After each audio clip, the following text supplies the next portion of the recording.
All right, so I just want to do a quick intro for you guys. My name is Matt Eden. I'm a resident of Madison, current Neighbor to Neighbor board member. I do real estate as a business, and then I am an active duty Army officer as well. And so, I want to first and foremost thank you guys on behalf of the board of Neighbor to Neighbor. I think giving up your Saturday, getting up early in the morning is hugely important, and I think everybody's mentioned that overall. But the fact that you're here means that you care, and so we're really, really excited to have you guys here. So our session leader who was assigned just tested positive for COVID. So we are adapting on the fly a little bit here. So Jim Hawk, our executive director, myself, and our sponsor from the Housing Fund will be kind of sitting on the panel here today. So I will go ahead and give her the opportunity to say a few words, and then I'll introduce our topic. Okay, thank you. My name is Alicia Haddock. I am Senior Vice President of Community and Economic Development at the Housing Fund. We are a nonprofit. We are a private CDFI where we lend money to the community. We want to revitalize the community. And so we have down payment assistance. We have the shared equity program, which I'm sure you will hear a little bit more about. We try our best to create creative solutions to affordable housing, providing opportunities for individuals who may not otherwise have them, right? So we all know that it is getting harder and harder to put down our roots and stay in Nashville, but I tell you one thing, you have some really hardworking people on the other side of affordable housing, working to make sure that working class families can stay, live, and thrive in Nashville and surrounding counties. So understand this, we are partners with Neighbor to Neighbor. We are advocates for affordable housing, and we want you to be able to afford to live, work, and play wherever you choose to. So welcome to the session. Thank you. We hate that Eddie has COVID, but we did not want him here, okay? So I'll speak for everybody in the room. We're okay. All right, thank you. All right, so I believe I'm seeing a lot of familiar faces here. A lot of us just came from Neighborhood Approach to Homelessness, and I think that really helps put this topic into perspective. So homelessness and kind of the housing issue go hand in hand. So affordable housing is the first step to preventing homelessness. It's the step to get people out of a homeless situation. And it's something that's really near and dear to my heart as a realtor. Like, I really try to find innovative solutions to help people purchase homes, to help people rent, work with a lot of different lenders, a lot of different investors, in an attempt to help people get housed. Because I know personally, I'm a beneficiary of the housing system, right? I'm financially benefiting from it, and I want to give back in a way and contribute to a system in order to make it more equitable. I struggle with the dichotomy between supporting affordable housing and being in real estate. And this is one of the ways that I really try to give back and just be ethical and moral about the way that I do my business. So with that being said, I'm going to hand it over to Jim, and then we'll get started. Thanks so much. Okay, as we've mentioned, and people are still coming in, so you'll probably hear this a couple more times. Eddie is out sick with COVID, so we're going to do something, have a facilitated conversation today. The first thing we want to do is, how many of you all consider yourselves affordable housing advocates? Wow, all gathered in this one place. So what we want to do today is, first of all, I'm going to go around and maybe I want you to introduce yourself and the neighborhood or the neighborhood group that you're with, and it's suddenly gotten really big, so we're going to do this really fast. But then if you had any questions you wanted to ask today, not that we're going to be able to answer those questions, but maybe we can have a conversation together about that. And if I come to your table and you don't want to speak, just go like that, and I'll go away. I don't know what that means. And Matt's going to write down the questions that you might have. But again, I'm going to start over here with the troublemakers first. Your name, neighborhood that you're part of, or organization, and then, if there's any question that you really wanted discussed here today, or answers that you were looking for, okay? Charles. My name's Chuck Embry. I actually live out in Bellevue, but on the department, I work out of the Office of Community Outreach and Partnerships, and I assist the displaced individuals in this city.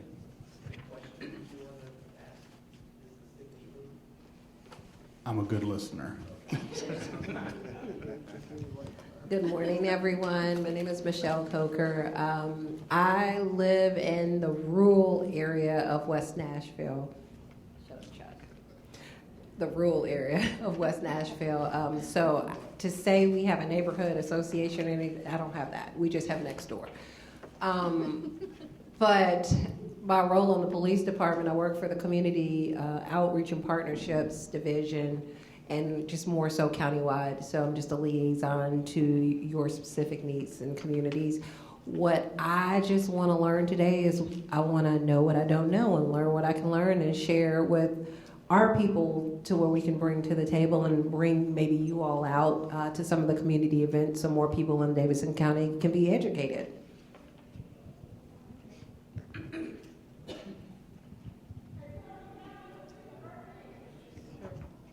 Hi, my name is Victoria Blaylock. I live around Nippers Corner.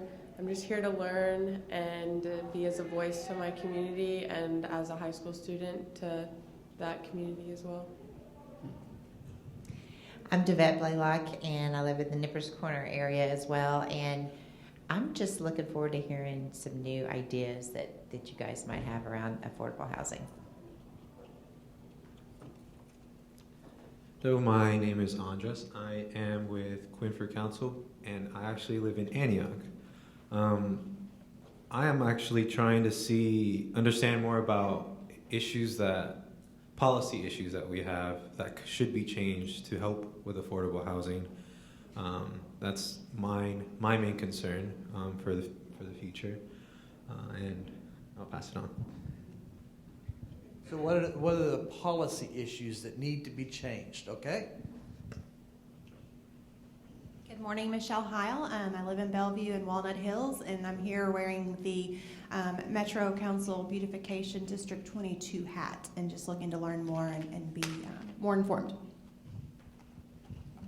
I am Noah Spiegel. I'm a Bellevue resident. I'm a nonprofit consultant, and I'm here to learn a little bit more about Neighbor to Neighbor. Hi, I'm Stephanie Ballard. I'm in the Goodlettsville area, Davidson County, and the name of my organization is Mrs. B's Kitchen. I serve the homeless. I serve the community who are in need, whether they're in housing or not. I try to make their living better, whether it's food, whether it's support. I just serve with my heart. Hello, my name is Diamond Jackson. I'm here representing Heart for Humanity as well as Neighbor to Neighbor. I would like to know, as a realtor, how the affordable housing is being accommodating to the individuals the original Nashvillians, because we have an issue of people coming from other cities that may have a higher cost of living than we do, and that is driving our affordable housing costs up. But the Nashvillians that have been here are not seeing an increase in their wages. My name is John Stern. I live in the Cane Ridge community. And Eddie Latimer's gotten a lot younger looking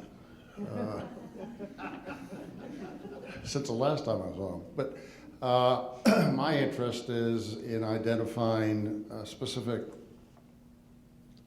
processes that allow for a mixture of housing affordability.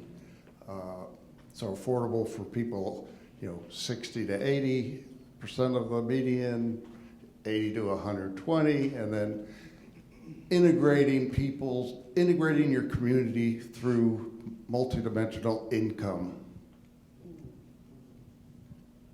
Good morning.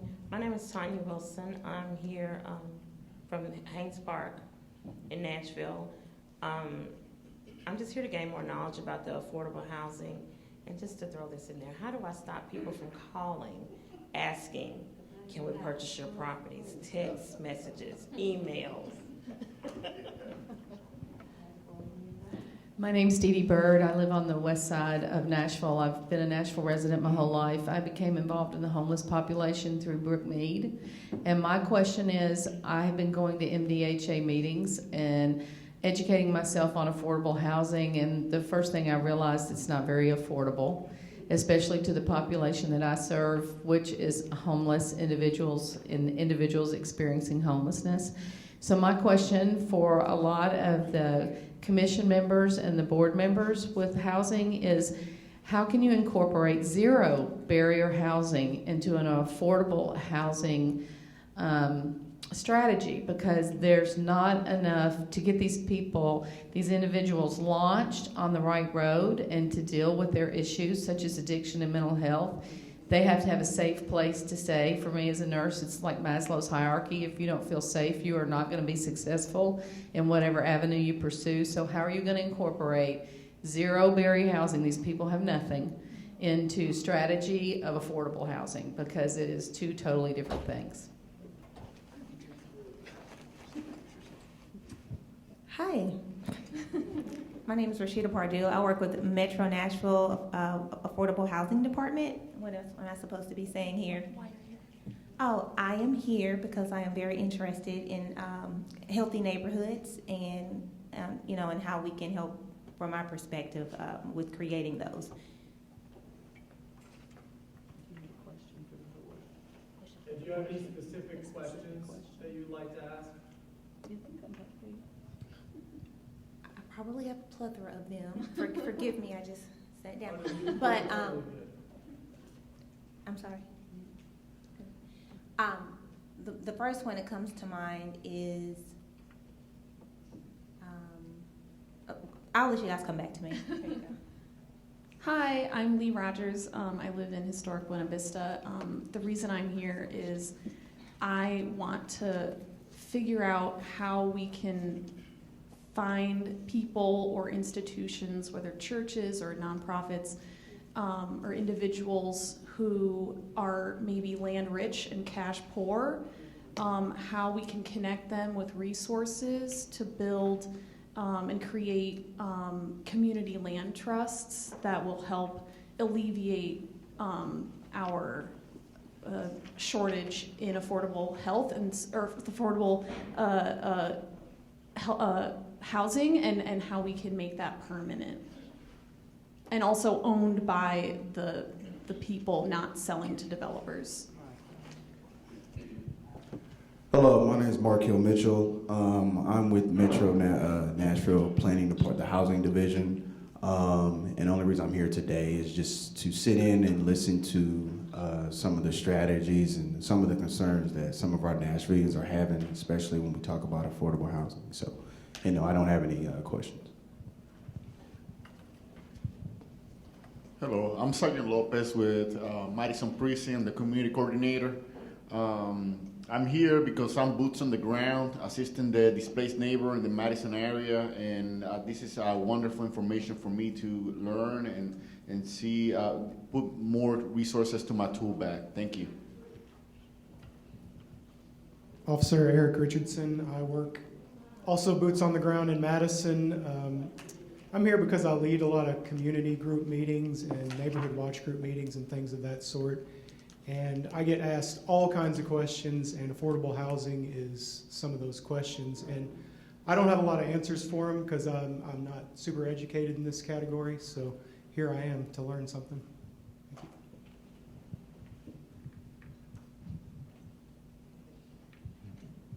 you. Hello, everyone. My name is Haley Howard. I am actually visiting from Knoxville, Tennessee, and I work with the Office of Neighborhood Empowerment for the city.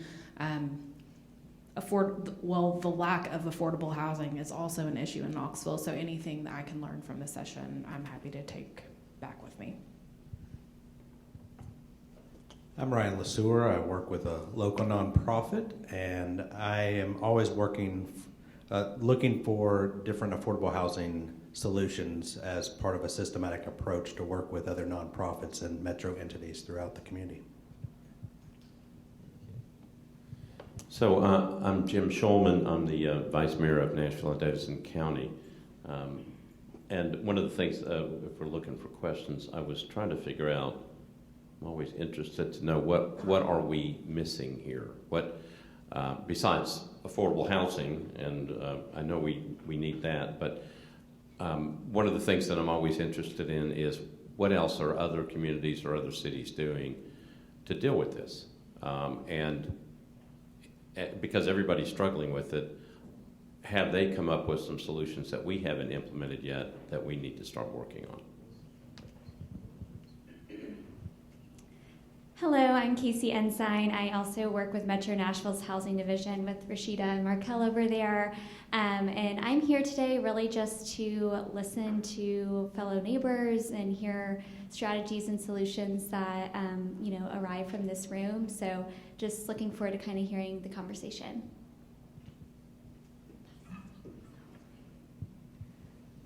Good morning, everyone. My name is Fran Bush, and I'm running to be your next mayor of Nashville.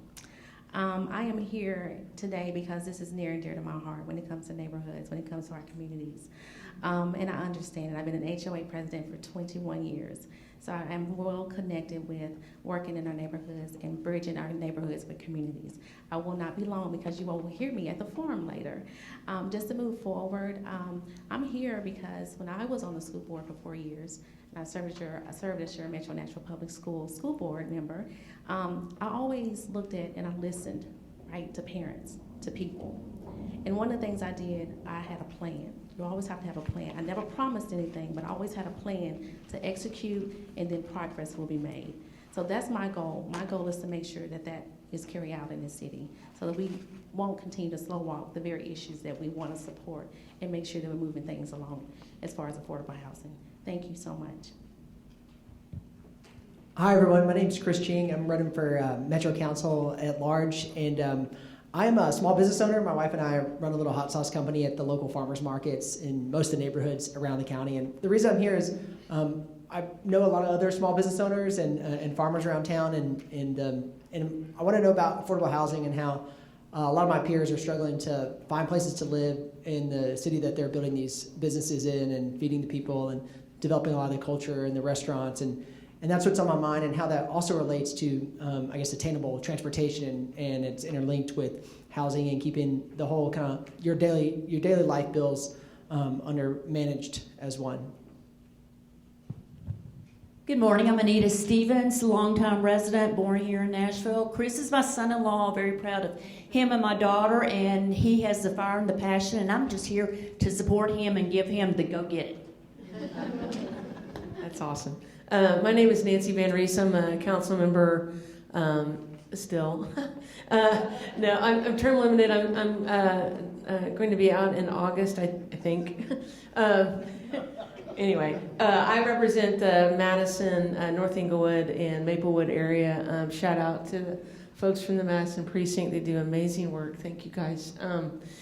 I have been able to, in the 8 years almost in office, been able to secure about 34 to 37% of all new housing in District 8 is affordable or workforce. And we've been able to do that by the mantra of development for us and not to us. And we've been able to create a culture of YIMBYism in the Northeast Corridor as we continue to do some of the things. In fact, as I transition out of office, it's become my life's work. I now work for an affordable housing developer, and we're in 8 different states. And so I'm looking forward to taking what we've learned here in Nashville and actually doing it other places as well, and then taking what is working other places and bringing it back to Nashville. So I'm here to listen and to be of any assistance that I can be. Thanks. Councilwoman, can you explain YIMBYism? Okay, we might have heard the term NIMBYism, not in my backyard. YIMBYism is yes in my backyard. My name is Natalie Montalvo Stevenson, and I am a realtor, and I'm here to understand better the difference in affordable and attainable, because I know a lot of individuals who have families that live in a one-bedroom because they can't afford anything more. And so I want to understand and learn more resources, what's available with lenders and programs, so that I can be a resource for those who need adequate, attainable homes. I know some developers have certain units, percentage of units that they consider affordable, but they actually turn out not to be so affordable. So I'm here to find resources that would help individuals attain more adequate housing. And I live in the Bordeaux, North Nashville area. Hi, my name is Tamika McCall, and I live in the Haynes Trinity area. My question is, how do we control overdeveloping and pushing the ones out that's already in the community? I'm Elizabeth Moss, and I spend most of my time in Edge Hill, but I don't actually live in Edge Hill. My question is, what is affordable housing? How do we throw that term around, but is there any consistent definition? Hello, everybody. I'm Yolanda Hockett, and I am from the Haynes Trinity neighborhood, and I'm also running for Metro Council at Large. And part of my platform is preserving housing for Native Nashvillians. So that's what I'm here to learn more about. How are we preserving housing for Native Nashvillians, especially our seniors? How are we doing that currently? And then how can I assist in that further? My name is Deborah Hampton, and I am chairman of Organized Neighbors of Edge Hill. My question is, why is Metro partnering with developers in building housing and having affordable housing for a certain number of people, and then once that contract runs out, where are those people going to go?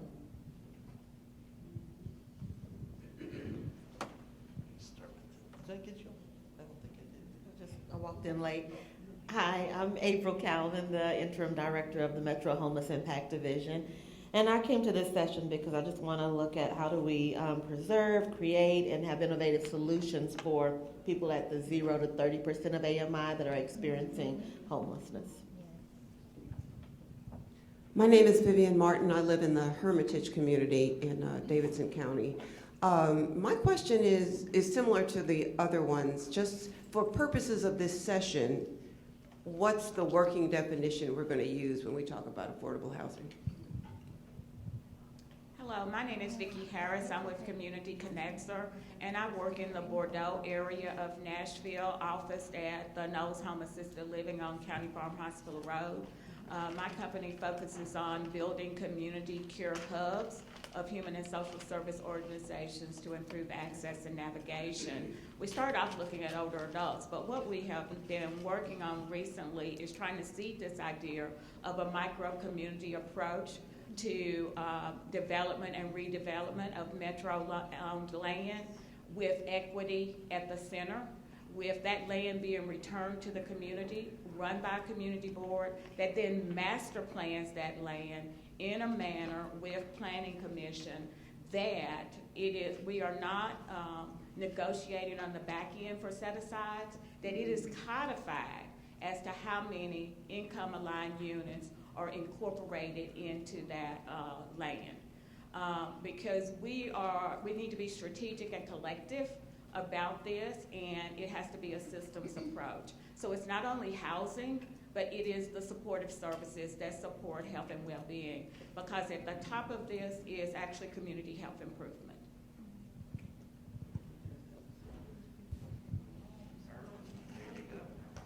Good morning. My name is Irma Patrick Harris, and I live in Haynes Park.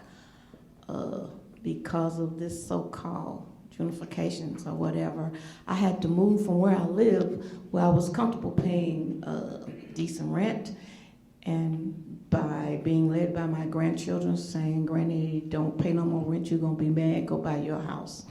So I guess I'm here because I come from a very large family. I worked for the Department of Human Services for 26 years. People still come around and ask me questions. I just retired, and one of the biggest questions they want to know is, where can they find somewhere to live? And that question, what is affordable? What's affordable? Who determines how much that is? Is it so-called based upon how much the houses are going for in the neighborhood, and then the affordable people, and then when you get it every year it goes up? And why do we not have a cap on rent for people? We don't have a cap. They can put you in an apartment, and in 6 months you out because you can't pay $300 more.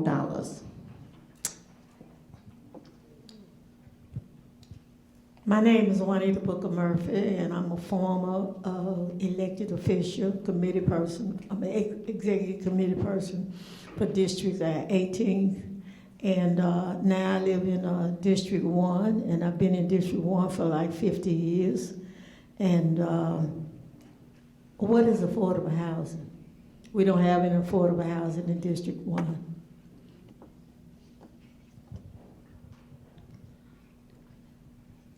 Good morning, my name is Paulette Coleman. I'm an affordable housing advocate, and quickly, we don't have rent control because the state doesn't allow it.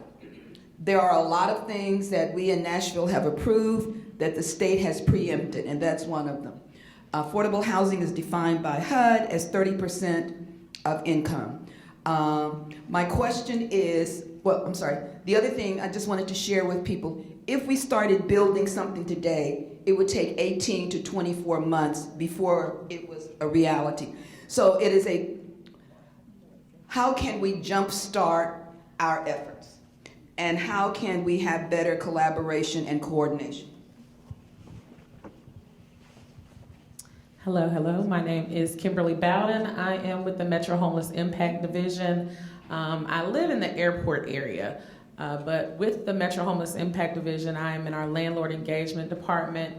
My interest in this is because in my role, I'm working to find property owners, property management companies, realtors, developers, anyone who is willing to lease a space to an individual that's exiting homelessness, and being able to provide them incentives in order for them to lease to those people. As far as affordable housing goes, we're looking at a population that, if I piggyback off Ms. Dee, she talked about the no barrier options, the no barrier, zero barrier housing. But I guess what I consider that more is what would be deeply affordable.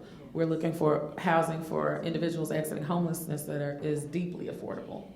And so that's my interest, and I'm just hoping that you guys may have some resources, or maybe there's some networking opportunities here today that I could share the incentives and the things that we have available, because it's a community effort in trying to house people that are exiting homelessness. And I'm sure everyone knows someone that owns a property or something like that. So that's pretty much it. Thank you. I'm Carl Meyer. I'm on the leadership team of the North Nashville Organization for Community Improvement. In my 25 years restoring vacant housing for affordable housing in North Nashville, I'm now in my sixth 4-year cycle of election for all the mayors and members of Metro Council. So my question is, how do we hold this present crop accountable to actually make affordable housing a top priority of our metro government. And all of these candidates in these 6 cycles have promised this to us, but they have not done this. And so my question is, how can we make them this is their top priority and not providing new homes for multi-billionaire corporations? But we have a vice mayor that I think really is committed to this, Jim Shulman, and has been for years. We go back a long time. I go back to when he was a district councilman and was doing it. My name is R.J. Mamula. I live in Donaldson. I serve the community as a member of the Donaldson Lions Club, and I am a candidate for Metro Council in District 14, the Donaldson Hermitage area. And I want to know what Metro can do about affordable housing that it isn't doing already. As you all have heard, not everybody's going to get a chance at this point to introduce themselves because, frankly, the group grew from about 20 to about 50 people. So, but what it did to us is, for those of you who came in late, one last time, Eddie Latimer came down with COVID today, and so he wanted to come in. I said no. And he's really passionate about this issue, so thankfully Alicia Haddock from the Housing Fund is here and willing to partner with me on this today. But I want to say this is what I call adult education, and we're not here to pour information into you. What we want to do is share collectively. So if you have wisdom, experience, specific knowledge that you want to bring to the table about this, we want to hear it. And so don't be shy. It's more than just you asking a question. It's you participating in the solution process as well. But I am going to start out with Alicia. There's the basic question that I don't need both of those. All right. So, Alicia, again and again we hear this problem. What is affordable housing? Can you help us to understand that? Yeah, Paulette talked a little bit about, what is affordable housing, and it's technically you will not spend more than 30% of your household income on housing, right? And it is HUD defines affordable as folks who make 80% or less of the area median income. And so I'm going to give you an idea of what that looks like, okay? So one person, if you're a one-person household, you can't make, or your limit is $52,850. Or if you have a four-person household, it's right around $75,000. Now, here's the thing about affordable housing. We know more people, right, on these incomes than we realize.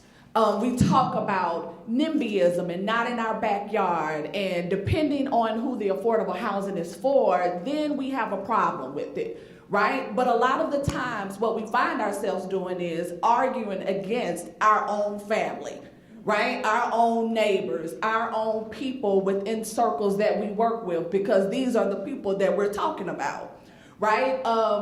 Think about the salaries of teachers starting out, right? Entry-level workers, public servants, police officers, firefighters. These are their incomes, right? So when we're saying not in our backyard to affordable housing, we're really saying the people that we rely on to make our city function, we don't want you to be in our neighborhood. Right? And so how do we shape this conversation about affordable housing? That is the number one thing. Because people will come to us and they'll say, I don't think I want that in my neighborhood. I don't want that. But what you're saying is that I don't want diversity. I don't want my children's teachers living in my community. I don't want the people who my tax dollars go to make my community safe in my community. And so we really have to start shaping the conversation about affordable housing and knowing what we want, right? Knowing what we're saying. Once we get a really good grasp on what affordable housing is and really understanding who we're talking about, because these are not numbers that we're throwing out, these are people. Right? We wanna try to pretend like these are just the statistics, and we wanna hear that 80% area median income, but these are actual people that we're talking about who are having barriers to safe, healthy, and affordable housing. And everybody, I believe, should have a basic right to have a safe and affordable place to live. Right, at the bare minimum. You don't have to live in an ivory tower on the 50th floor, but at least you can have a safe and healthy place to live, right? And so I heard a lot of you talking about, natives and really what that looks like for people who have been here and not the people that are coming, right? Because I think change is great. But what about the people who have been here and we want to preserve our communities? We want to preserve affordable housing because a lot of the communities are in urban districts, right? Like it's in these urban areas, and we're losing not only community, but we're losing culture. Right? So we have to, the preservation strategy is just not about preserving the homes, but it's about preserving the culture, preserving the land, preserving pieces that we know of Nashville and surrounding that we love and that we want to keep.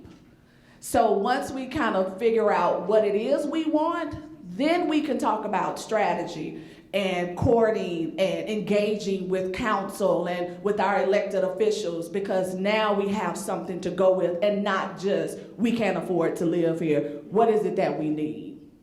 Tamika. And we're going to use the mics because this is being recorded.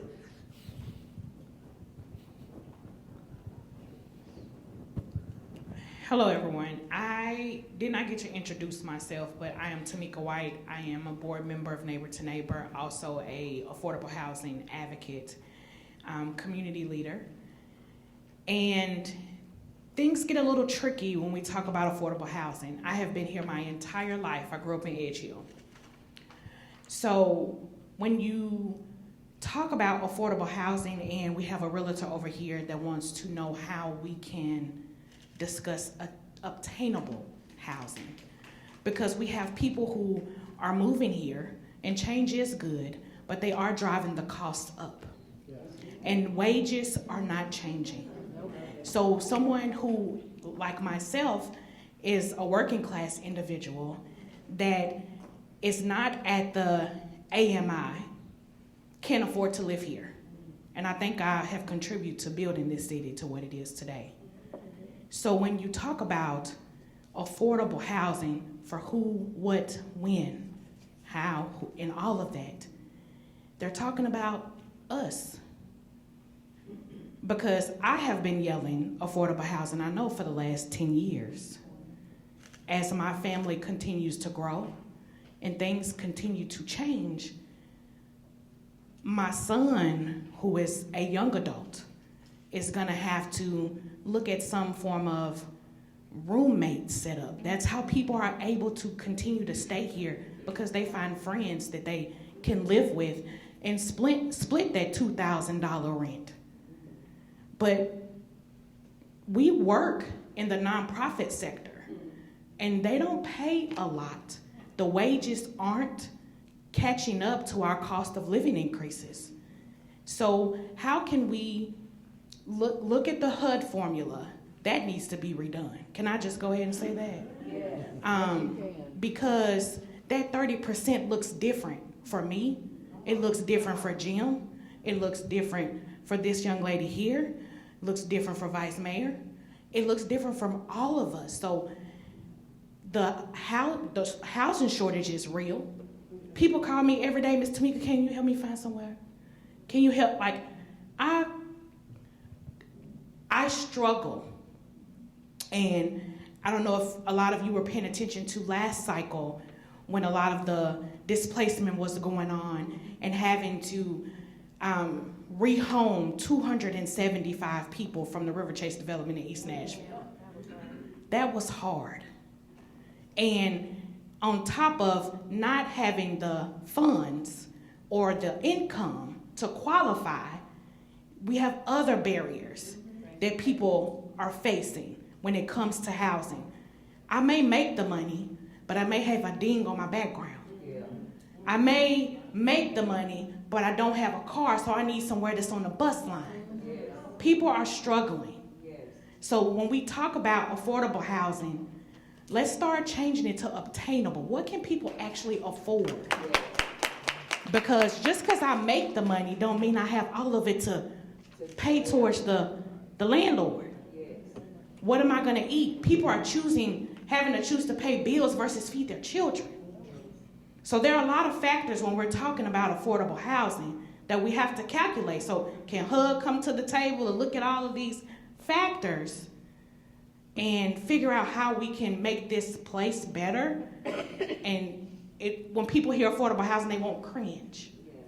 Not in my backyard. In my backyard, I want firefighters. I want the teachers, because they need a place to live as well. They don't make money either. If you look at their salaries, they're working class people. They're not six-figure CEOs. They need affordable housing just like I do. So I don't mind them having housing. We just got to make sure we're housing the unhoused as well. That's right. Because we have been subject to go back to generational living. Yeah. That's just how hard it is. You have a house full of mamas, kids, grandmamas, and granted, that was a good time back then, but it's a little difficult now than it was back then. So let's just see if we can figure out all the pieces to the affordable housing and change it to something that's obtainable. So I want to take back to you, Alicia. I want to come back to you and ask you this. The Housing Fund is working to create housing for everyone. What are the barriers? Can you tell us what your barriers are and how we can help you to make a difference? And hands up, I'm coming to you next, Nancy. Yeah, we do have a lot of knowledgeable people in the room, don't we, Paulette and Nancy and Mike? I see you over there. Yeah, we do create a lot of affordable housing. So we either created or preserved about 1,500 units last year at the Housing Fund. And so when you think about affordable housing, and so Tamika, you were right on everything. And so it's not just, one issue is not just going to be the singular issue, right? It's going to intersect with pay. It's going to intersect with transit.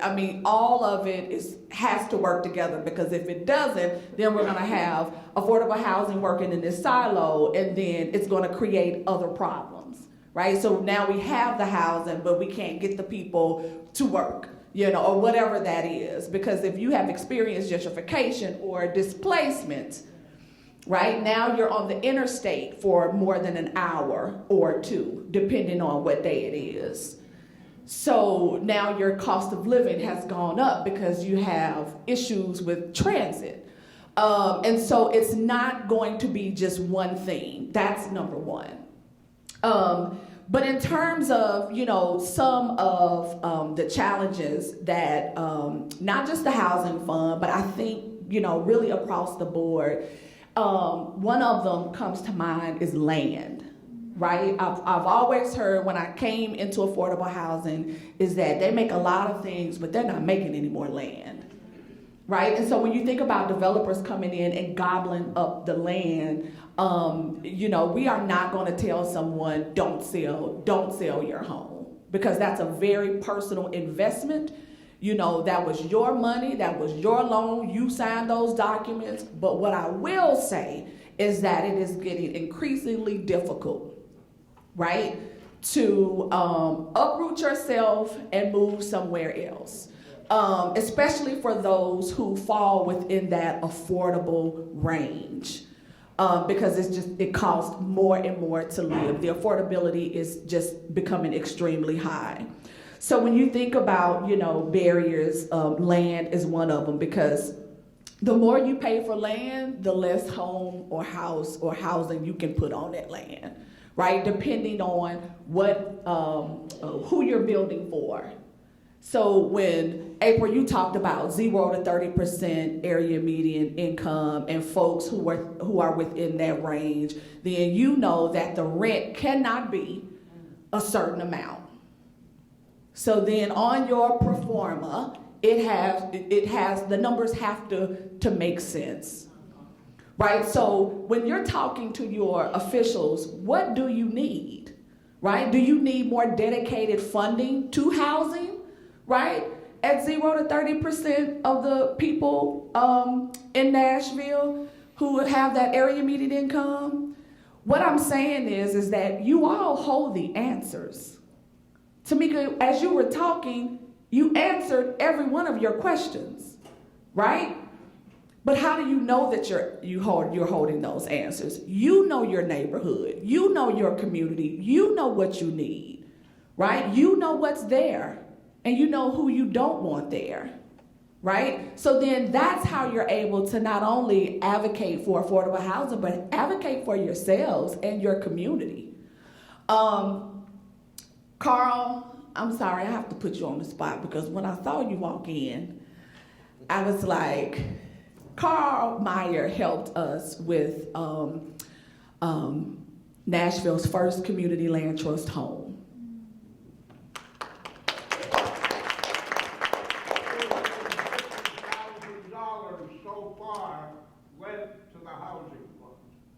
That's all I'm saying, right? When you're talking about advocating for affordable housing for people who are dedicated and they want to make sure that it is happening, that's what you'll see.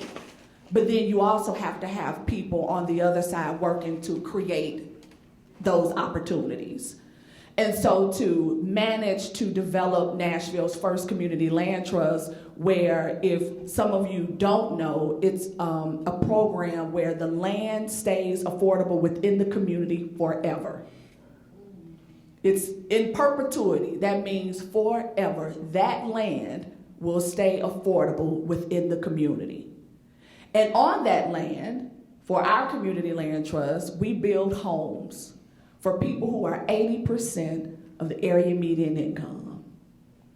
So remember, I gave those numbers where 4 people, that threshold is $75,000, or one person at 80% is $52,000. It's for that population. And they own that home that sits upon the land that will be affordable within the community forever. Those are the type of creative solutions that we have to come up with, right? Because if we don't plan to go anywhere, if we plan to stay within our communities, if we plan to put our roots down for generations to come, then we have to create strategies that are protecting the land, the community, people within the community. We have seniors who are having so many issues with affordable housing at this point, right? Who probably thought they would never have to wonder where they would live at the age of 70 and 80 years old. But then also we have to talk about preservation strategies, right? Because you could be living in an affordable neighborhood, or it used to be, right? But now your home is aging. So a preservation strategy is making sure that your home is updated, retrofitted, so you can stay there for many more years to come. There are programs out there to help you do that, right? And so really kind of understanding where those resources are. MDHA is great. TVA has grant opportunities for people who already live in affordable housing, but that is what we call a preservation strategy. It's preserving your unit so we will not lose that to someone else who are coming inside of Nashville and who are essentially pushing us out, right? So that means that we have to protect the stock that we have currently. So another big thing that we talked about were the innovative solutions. So the Community Land Trust kind of segues really great into this. There are lots of existing opportunities and lots of existing ideas. I want to kind of pose a question specifically. I think we had somebody from zoning and plans. Somebody back there? No? Are you planning? Okay. So one question I have is, we talked about barriers to development and how we might expedite development and building process. Would it be feasible to expedite the permitting process for people that are developing affordable housing, right? So like specifically, hey, if you're doing an affordable housing development that's been approved, you go to the top of the list. You're ahead of everybody that's doing the multi-million-dollar developments. You have a comment on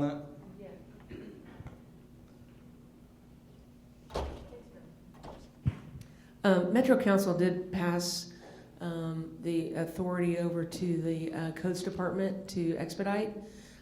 That's proven to be a little difficult, and we're learning from those mistakes. What's happening is you get to the top of the line for your permit, but then there's comments, which there are always comments like, and once the comments are given, when it comes back in, it doesn't return to the top. And so there is an effort to make those corrections. There's also conversations going on in regard to how not only codes and water are dealing with those permits, but also NDOT in regard to sidewalks and paving that may be required afterward.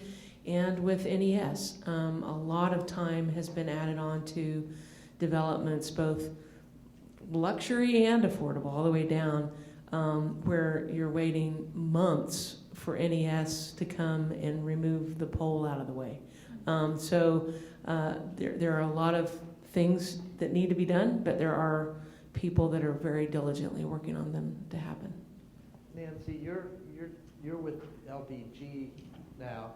Are there specific challenges that you're seeing things around the country? Are there things that are being done elsewhere that we need to be doing here in Nashville? To repeat Jim's question, I am now an employee of LDG Development. They're out of Louisville, Kentucky, as I mentioned before, in 8 different states. And I've just returned from Arizona, and we're looking at Tempe and Phoenix and some places in Colorado, and their problems are water, right? So you got the water fees. We also work, I've been working in Louisiana, and the insurance rates per door because of flooding have gone from $400 a door to $1,700 a door. And you still have to make those numbers work, and so you have to find that gap funding, whether it be from federal, state, or local, or payment in lieu of taxes pilot programs, or all kinds of insane things that people will do to try to make the numbers work. So depending on where you are, things are different. In Nashville, it's about the land cost. It's absolutely about land cost. The places where the land is more affordable are restricted or very difficult to develop on because we treasure and want to support our hillsides. And so you end up with very expensive retaining walls in order to kind of put something in. And that's why I think that the answer to me, my theory is for us to continue to protect the suburban neighborhoods, to work with Rebuilding Together and different ways to kind of make sure that we're retaining, and to push multifamily development to the corridors.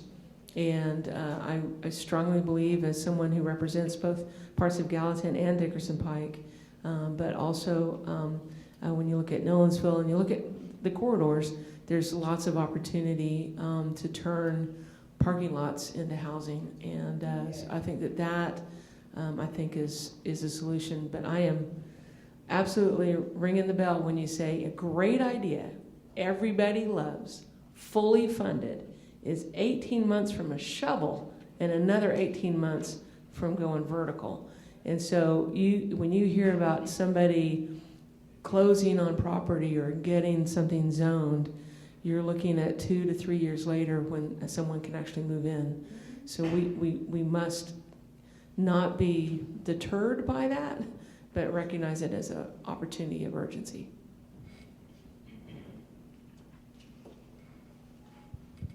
Thanks so much. Being from Madison, I've flipped a lot of houses there. I really like to preserve the original historic character of the neighborhood and try and prevent developers from doing the tall and skinnies. There are mixed opinions on that, but essentially that's what I really try and do. We've got one more question over here, but one other thing is for existing properties that lend themselves to a legal non-conforming duplex type, I personally believe there should be a way to change that policy so you can take existing structures and cut them up into multifamily units as long as you keep them as affordable housing. I think we had right there, yeah. I'll come right back around. Hello, everyone. I was at the Tennessee Housing Conference. I don't know if any of you attended that. It's usually THDA. Is one that hosts that. The gentleman, I forget his name, I think it's from Home Builders. And one of the things he said that not just affordable housing is the issue, but the supply and demand, the shortage, and how long it is taking to build. And I think that's a big issue, not just at the fact that there's a shortage of affordable housing, but just the fact how long it's taking to build these developments and apartments and homes. That's just something to think about. Yet alone trying to hire, some people let's think about the whole how COVID, a lot of people quit their jobs. Some people were let go off their jobs. So now that's a factor, trying to find people to actually work in this field to help build these developments and stuff like that. So that's just something I thought about as we were having this discussion. But I think, Vice Mayor, I think you mentioned one of the questions is, what are other cities, major cities or other, rural areas where they are, what are they doing that Nashville's not doing? I don't know if somebody answered that or that we're not, what are we missing? Because the question is asked all the time, when you talk about affordable, what is Nashville not doing? Take Paulette real quick, because she does have some thoughts on that right down here. Some cities do not have the obstruction that comes from the state legislature that we have here. So, for example, we have voted in Nashville to have inclusionary zoning, okay? That would help. That's been preempted. We have voted to have, we've advocated for rent controls or eliminating those barriers. That has been preempted. The other thing is that some other cities have experimented more with preservation. And another thing that has happened is that it doesn't really work in terms of developing and preserving affordable housing until that becomes a very, very high priority among elected officials and policymakers. The other thing that is a barrier, and I don't know that other cities have solved it, is that if you are building, you have to make the numbers work. And I don't know if you heard what Alicia said. We have no doubt of the commitment of the Housing Trust Fund to try to make housing available. But did you hear her say the projects that they have been able to do where the numbers work were at 80 and 60%, okay? The only entity that really can do 0 to 30 is the government. And we don't have that level of commitment. And final thing I want to say is 38% of Tennesseans voted. 38%. We know that we only have 4 major cities in this whole state, okay? So we know that the majority of the state is rural. We know that for whatever reasons, they might not embrace things that will benefit Nashville the way that they should. But if we had more than 38% voting, we could perhaps override some of the things that are going on, not only in the state legislature. People don't see the connection, but you've got to begin to connect the dots, because there's some very, very sinister things that will be happening in our future.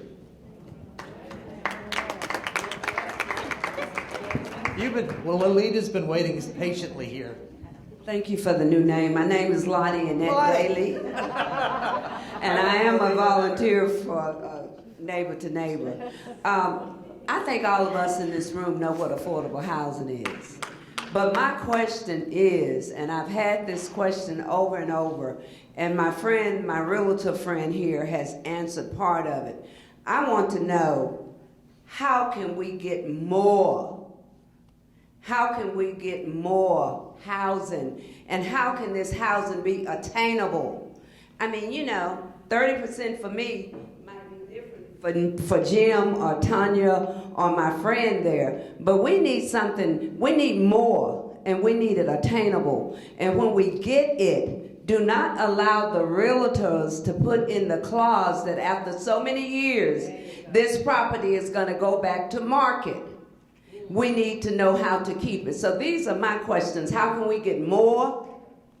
How can we get attainable housing? And once we get it, how can we keep it? These are real questions. Okay, let's see. I've got several hands. I want to ask a question of our Vice Mayor first. Sorry, Jim, I'm going to put you in the spot. I think in a lot of people's minds, we sit there and we say, this is a problem of our government, and they need to do something about it. What I've learned over the years of watching people go into Metro Council is they care about the people in this city. And they're really trying to work hard to make change. And I guess my question for the Vice Mayor is, I think ever since I've been at Neighbor to Neighbor, actually, when I first came to Neighbor, you were running for office for the first time. In your experience, what barriers are there to making real progress?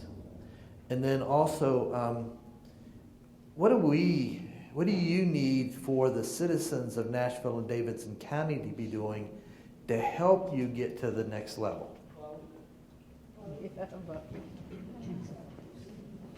Thanks. Yeah. I mean, it's a really good set of questions. So we talked in here about just the overall cost, land costs and things like that.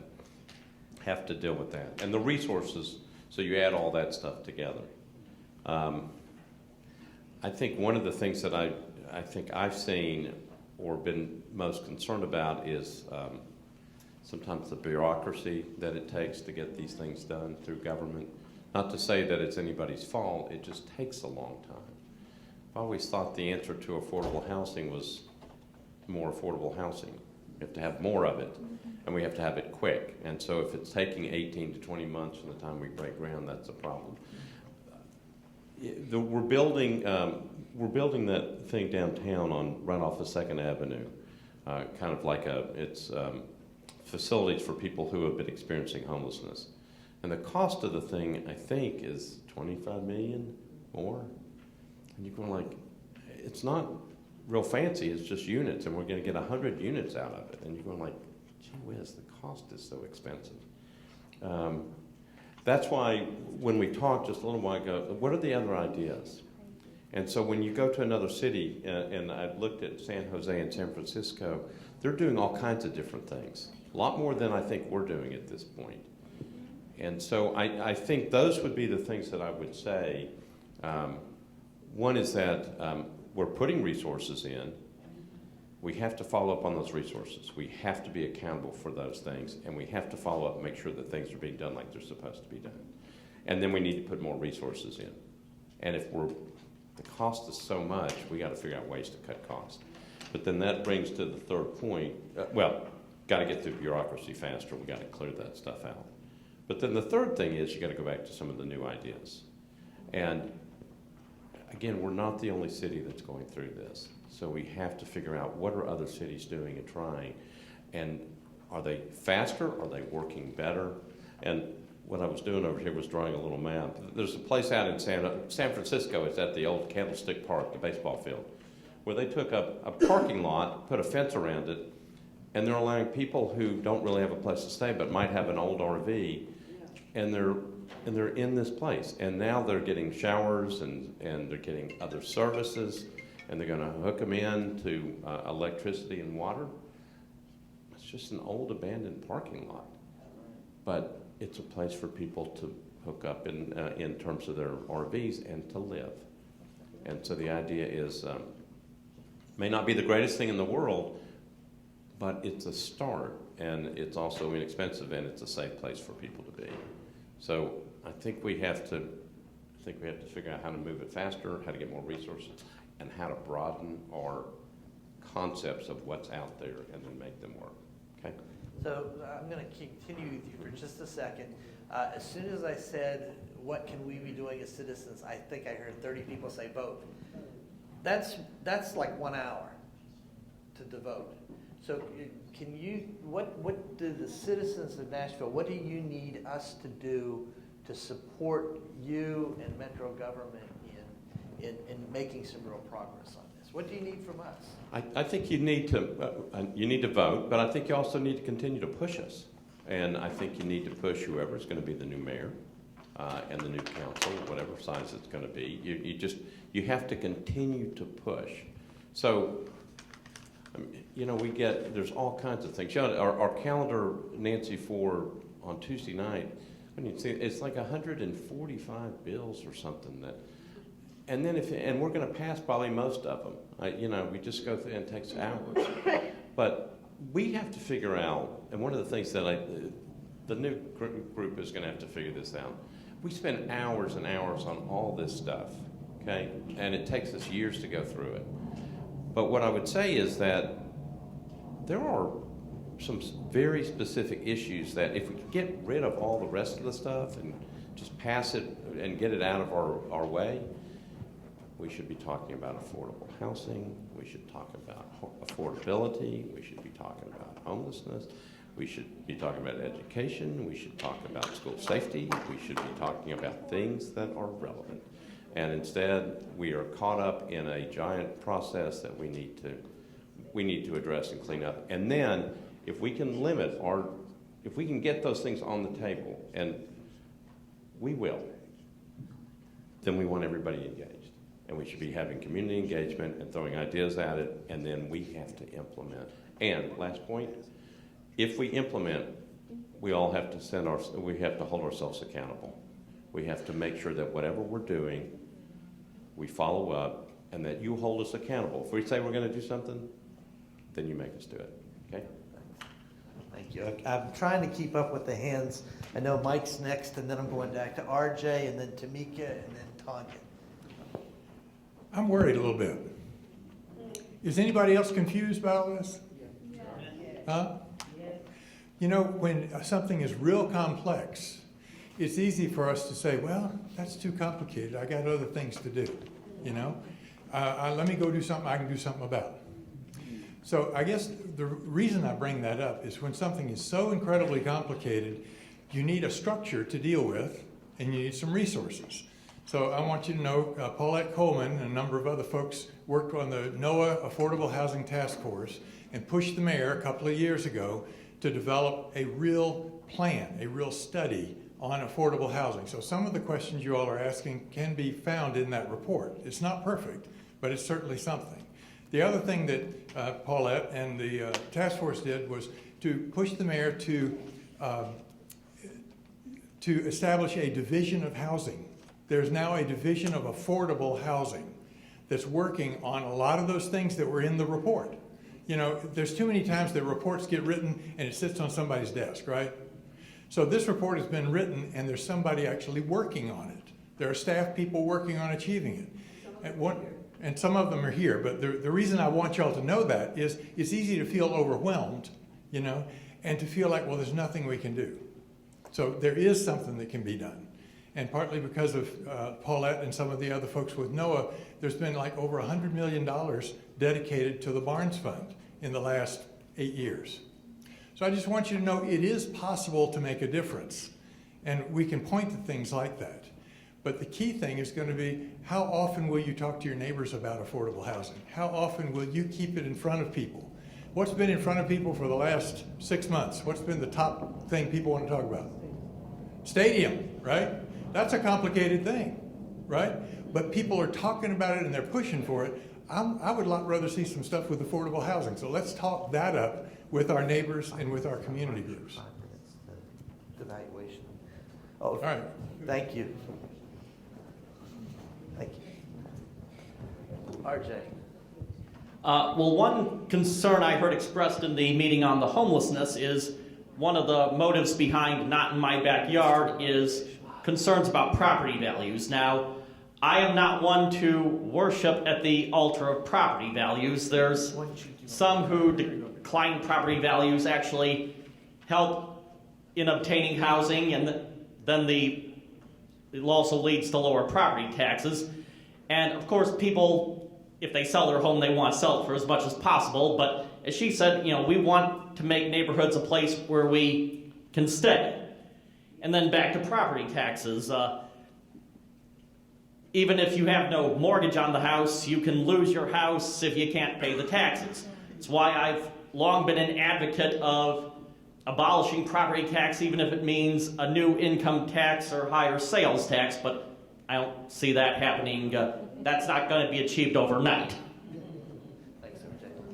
We're going to take a brief intermission for Matt to say a couple words about evaluation, and then we're going to take final comments. Yeah, so at your tables, there's an evaluation talking about this breakout session. If you guys can fill those out while we take the last two comments, appreciate everybody and your participation. Okay, I'm going to run over here to Tanya and then back over to Tamika. I might have gotten those backwards. If I did, I'm sorry. Tanya.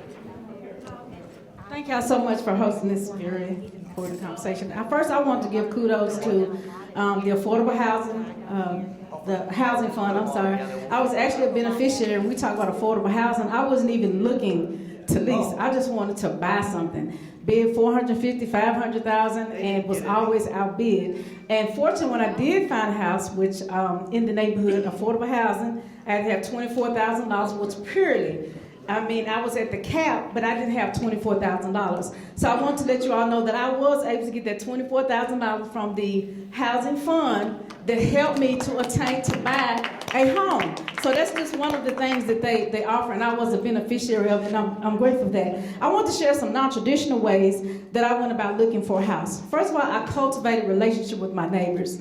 I live in North Nashville, and there's a lot of aging. That's an aging community. You have a lot of older people that they really just don't want to sell. But if they do decide to sell, which is inevitable for some of them, they just, they want to downsize, they're older, what have you. I went and cultivated a relationship with them. I went and intentionally knew the property taxes. A lot of my neighbors, they were behind on their taxes. So guess what? I cultivated a relationship not to get into their business because I was genuinely concerned about the status and the changing of the neighborhood. I actually ended up buying a home from an older gentleman that I had a relationship. He says, and I want to sell it. Is there anybody that has first choice? I said, well, I would like to buy it. And that's the home that I ended up buying. There were other people that came to me in the neighborhood that I had a relationship with, all of us had a relationship with, and they come and say, I want to buy my home. Do you know of anyone who would like to buy a home? And guess what? I just happen to have a list of friends who was looking for some home. So that's a non-traditional way of cultivating a relationship. That's one of the benefits of cultivating a relationship, because when people are ready to sell, let go, however,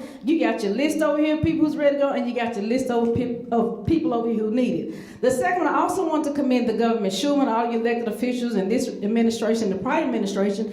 They stopped putting taxes up for public sale. I thought that was a great thing, because as a result of that, now your affordable housing, when people is up for property, what do you call them? Your taxes are behind, it's getting ready to go up. Guess what they do now? they donated to the affordable housing developers. I think that is wonderful. And it's also a wonderful way. So now I'm currently in a contract with a gentleman. He has 7 acres close to downtown Nashville. It's actually 12. He says, I want to sell 7 of them for affordable housing. It is because of that relationship. I didn't have no problem asking him. I just said, well, hey, you know what? He said, yeah. He said, I'm ready for that. So I want to share. I want to commend the the housing fund for what you all are doing. They offer so many services. I hope that you all will be competitive, because there are some when developers come in. You have asked when the developer comes in higher, but if you have some kind of way you all can help subsidize the difference so that families can go in and buy those properties that they're not able to compete with a developer at, the market prices. So, and then also, if we can stop being more competitive, and I appreciate what they're putting into the Barnes Fund. However, it's disturbing that we just gave subsidy to the stadium that does not match what was contributed to housing fund. So it sends a mixed message about your priorities. If you're willing to spend this to subsidize an industry that can clearly afford it themselves, they didn't need a subsidy from the state of Tennessee for that. They could afford it on their own. And so it sends a mixed message to the community that your priority is really not about the people. And I'm not saying this, I'm just saying making a general, the perception I'm saying. So I said the Barnes Trust, I appreciate that. I appreciate the support that all of you are doing. But also another way is if you know people who have land, you have these businesses, they're ready, they're ready to get out of business or whatever, they're growing, if they would consider not really donating, but asking your affordable housing developers first, what would you be willing to pay? Or if you go to the housing fund or the government and just say, hey, what would you be willing to pay if I wanted to use it? And you can put a stipulation, I want to be used strictly for affordable housing. But I just believe a lot of times the relationships that we have, and it's just a matter of making that ask. Of course you got her, you just can't walk them, just somebody, a stranger. But even if it's a good time, sometimes that's okay. They'll accept that. Just the fact that you come with your good intentions and who you're trying to serve. So I just want to say I'm very appreciative for the progress that we have made, the different industries, the government, the private, public sector relationships that we're having. But I also know that there's a lot of ways we can improve, and hopefully we can have more conversations in non-traditional ways and not just depending on the government to make it happen, but how we as neighbors, constituents, and citizens can get out at the grassroots level, knock on doors, ask people that we know own these properties, particularly the aging population, the people who just want to relocate, get outside of the city and say, I'm ready for something different, I'm ready to sell, but how can I use my property in a meaningful way? So I just want to share that. Thanks so much. Thanks, Tanya. All right, Tamika, don't be too mad at me. We're running out the clock, and it is 2 minutes past. I just wanted to say one thing. It wasn't going to take a long time. We just got to make sure that we are finding solutions to these problems. We got people coming in here every day. If you're a developer, how are you going to contribute to the housing shortage that we have? That's right. How are you going to contribute to our prices? That's right. That's right. And stop trying to make a profit off of people who don't have anywhere to live. Thank you all for being so understanding about Eddie's situation. And I want to, will you join me in appreciating Alicia, who stepped in at the very last moment. And Matt, thank you for your great assistance too. Let's get some lunch. Lunch is in room 207, the next 2 hallways down.